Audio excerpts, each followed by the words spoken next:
Você já ouviu a expressão "vá à delegacia e registre um BO de preservação de direitos"? Mesmo com a disposição em atender a população, suprindo a carência de órgãos estatais e sendo um ponto de partida para que advogados ingressem com ações judiciais, registrar fatos penalmente atípicos como esses citados e outros como vendeu um bem e não recebeu, trabalhou e não foi pago, estudante que não viu respeitar o direito à meia entrada em show musical, pessoa que esperou por longo tempo em fila de banco e assinante que teve a linha telefônica cortada sem motivo, fogem completamente das atribuições da Polícia Civil, já que a função principal dela é de investigar infrações penais, crimes e a sua autoria. Cabe a ela interrogar os suspeitos, colher provas da existência dos atos criminosos, apreender os instrumentos utilizados nos crimes e capturar o suspeito nos termos da lei e entregá-lo à justiça criminal, juntamente com a investigação feita, para que a justiça examine e julgue conforme o processo penal brasileiro. O próprio Boletim de Polícia Judiciária da Polícia Civil do Estado de São Paulo esclarece que boletim de ocorrência é o documento utilizado pelos órgãos da Polícia Civil para o registro da notícia do crime,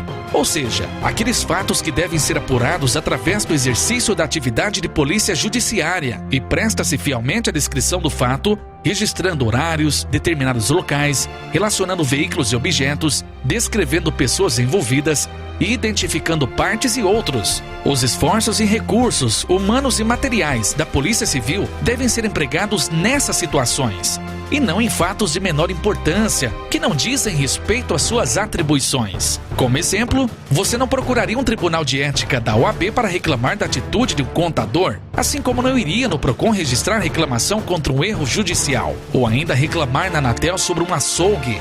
Se existe atribuição, ela deve ser respeitada.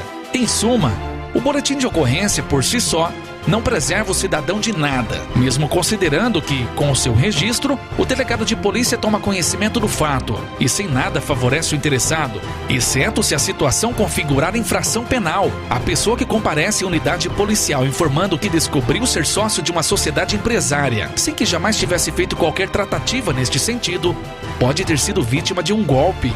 Há indícios de prática criminosa que exige uma investigação. Não se trata meramente de uma preservação de direitos. Já em outra situação, apesar de insistentes chamados da direção da escola, os pais não comparecem para conversar sobre 3 consecutivos meses de ausência de criança na escola. Nesse caso, não seria o BO de preservação de direitos, mas um abandono intelectual, para se apurar a responsabilidade penal dos genitores. E isso depois de feita a comunicação ao Conselho Tutelar para eventual aplicação de medidas protetivas, sendo certo que nem sempre a evasão escolar de criança e adolescente implica na responsabilidade penal de seus pais ou responsáveis. Como bem salientou o magistrado trabalhista Ricardo Arthur Costa e Trigueiros, o boletim de ocorrência é mera peça informativa, lavrada a partir da notícia de prática delituosa levada unilateralmente pela parte ao conhecimento da autoridade policial. Faz prova apenas da notícia crime, mas não do crime. O registro de fatos penalmente atípicos pela Polícia Judiciária